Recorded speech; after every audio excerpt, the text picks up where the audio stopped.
ক্রিকেটে ব্যাটিং কিংবা বোলিং করতে চাইলে ফিট থাকাটা ভীষণ জরুরি। আনফিট অবস্থায় ক্রিকেটের মতো খেলাটা কতটা কঠিন সেটা নিশ্চয়ই জানা আছে আপনার। তবে ক্রিকেটে এমন নজির কিন্তু বহুবারই আছে, ভাঙা হাতে ব্যাট করার নজির এমনও আছে বেশ কটা। একটা ঘটনা নিশ্চয়ই আপনাদের মনে আছে, বাংলাদেশের এই ঘটনা, সেই প্রসঙ্গে আসবো। তার আগে একদম রিসেন্ট পাস্টে যে ঘটনাটা ঘটেছে সেটা নিশ্চয়ই আপনার মনে আছে।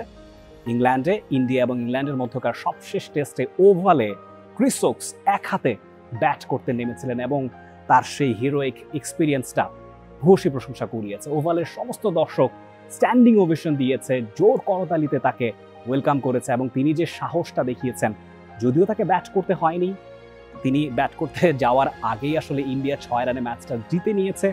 তবে যেটা বলছিলাম, প্রশংসায় ফেটে পড়েছে সবাই, সারা ক্রিকেট দুনিয়া। ইনফ্যাক্ট একটা ব্যাপার ইংলিশ মিডিয়াতে চাউর হচ্ছে যে হতে পারে ক্রিস ওকসের সেটাই সবশেষ টেস্ট ম্যাচ, অন্তত ইংল্যান্ডে সেটা বলাই যায়। কেননা ইংল্যান্ডের বাইরে কিন্তু ক্রিস ওকস অত একটা ইফেক্টিভ নন রেড বল ক্রিকেটে। ওয়ালটন এখন দেশের সীমানা পেরিয়ে পৌঁছে গিয়েছে 50টিরও বেশি দেশে। ওয়ালটন, ঘরে ঘরে, বিশ্বজুড়ে। ইংল্যান্ড তাদের পরবর্তী টেস্ট অ্যাসাইনমেন্ট অ্যাশেস, অস্ট্রেলিয়াতে তারা খেলতে যাবে। সেখানে আসলে খুব একটা ভালো পারফরমেন্স ক্রিস ওকস কখনো করে আসেনি। 50-এর উপর তার বোলিং গড় অস্ট্রেলিয়াতে। সো খুব একটা অবাক হবার ঘটনা ঘটবে না যদি দেখা যায় যে আসলে ক্রিস ওকস অ্যাশেজের স্কোয়াডে যদি ইনক্লুডেড না হন। সেটা যদি না হয়, ইংল্যান্ডের পরবর্তী টেস্ট আগামী বছর জুনে নিজেদের মাটিতে নিউজিল্যান্ডের বিপক্ষে। যদিও ইংল্যান্ডের মাটিতে ক্রিস ওকস ভীষণ ইফেক্টিভ, ব্যাট হাতে হোক বল হাতে হোক, অ্যাজ এ বোলিং অলরাউন্ডার তিনি হয়তোবা সেখানে বিবেচ্য হতে পারতেন, কিন্তু বাদ সাধছে তার বয়স। ইতিমধ্যে 36 বছর বয়স হয়ে গেছে। আগামী বছর 37-এ গিয়ে তিনি আসলে সেখানে জায়গাটা করবেন কিনা, নাকি ইয়াং যারা আছেন গাস এটকিনসনদের মতো তারাই জায়গাটা নেবেন, সেটা আসলে প্রশ্নের দোলাচলে। যদি এটা তার শেষ টেস্ট হয়ে থাকে তাহলে এটা বলতেই হচ্ছে শেষটা হয়েছে চূড়ান্ত সাহসিকতার সঙ্গে। এরকম আরও যতগুলো ঘটনা আছে ভাঙা হাতে ব্যাট করবার, সবগুলো শুনবো একে একে। ভাঙা হাতে ব্যাট করার প্রথম নজিরটা ছিল ইংল্যান্ডেরই।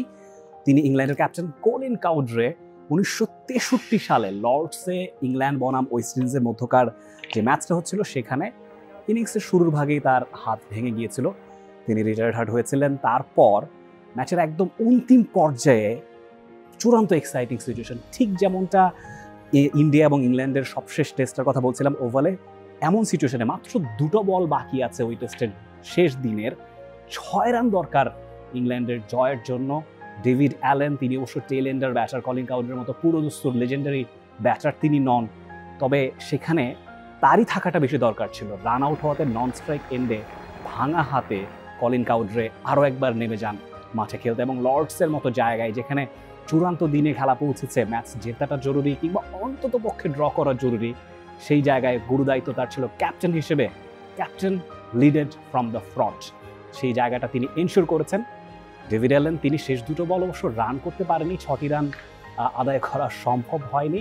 সেখানে 2টো বল তিনি ব্লক করে ম্যাচটাকে ড্র করেছেন এবং সেই ব্যাপারটা ভূয়সী প্রশংসা করিয়েছিল। প্রথমবারের মতো আন্তর্জাতিক ক্রিকেটে কেউ একজন ভাঙা হাতে, ইনফ্যাক্ট এক হাতে ব্যাট করেছিল, that was Colin Cowdrey from England. ভাঙা হাতে ব্যাট করার যে তৃতীয় ঘটনা, সেখানেও জড়িত ইংল্যান্ড, তবে এইবারে নায়কটা একজন West Indian legend Malcolm Marshall. Ball হাতে তিনি সারা দুনিয়াতে ত্রাস ছড়িয়েছেন, ব্যাট হাতেও সমান পারদর্শী ছিলেন। তবে যে ঘটনাটা ঘটেছিল 1984 সালে হেডিংলিতে ইংল্যান্ডের বিপক্ষে টেস্টে, সেখানে একদম শেষ পর্যায়ে এসে তিনি ব্যাট হাতে যখন নেমেছেন, তার বাঁ হাতে প্লাস্টার করা, এবং সেখানে কবজিতে তার প্লাস্টার করা ছিল, আঙুল ভেঙে গিয়েছিল বাম হাতের, সেই ভাঙা আঙুল নিয়ে তিনি ব্যাট করেছেন, বাউন্ডারি হাঁকিয়েছেন, হুইচ ইজ রেয়ার। এবং সবচেয়ে প্রশংসনীয়, পরের ইনিংসে বল হাতে তিনি 7টা উইকেটও নিয়েছিলেন। প্লেয়ার অফ দ্য ম্যাচ হননি, তবে তিনি আসলে প্লেয়ার অফ দ্য সেঞ্চুরি প্রায় হয়ে গিয়েছেন। এই ঘটনাটা এতটা প্রশংসা কুড়িয়েছিল এবং অকাল প্রয়াত এই তারকা West Indian bowler Malcolm martial ক্রিকেটের ইতিহাসে রঙিন হয়ে থাকবেন এবং অনেকের অন্তরে ঠাঁই করে রাখবেন এই একটা ঘটনার জন্য। এবং ওয়েস্ট ইন্ডিজ ম্যাচটা জিতেছিল 9 উইকেটের বিশাল ব্যবধান।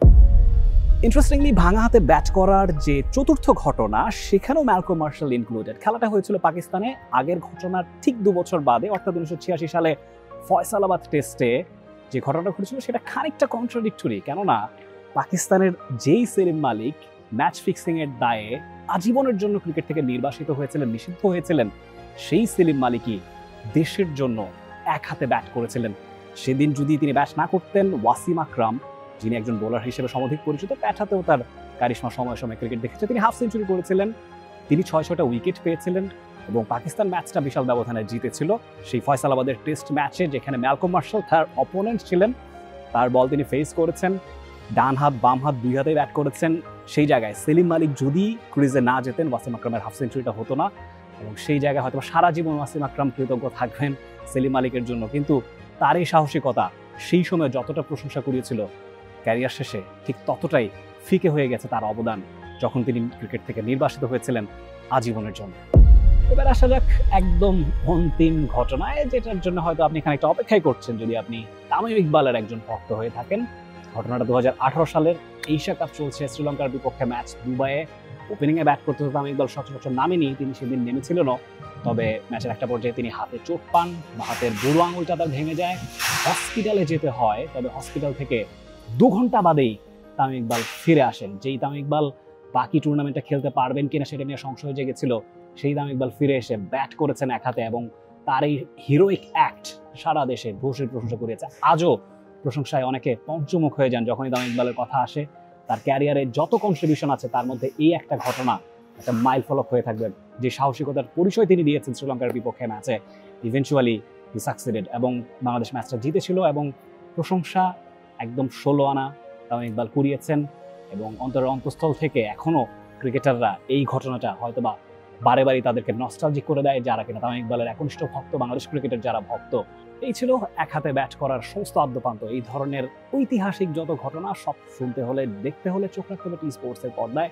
প্রতি শুক্রবার আমি রিফাত তানভীর রাফি হাজির হয়ে যাব ভিনটেজ ক্রিকেট নিয়ে। সবসময় টি স্পোর্টসের সঙ্গে থাকুন। For more updates, subscribe to our YouTube channel and click on the bell icon. Follow us on Facebook and Instagram. Download T Sports app to enjoy exciting games and highlights. Visit tsports.com.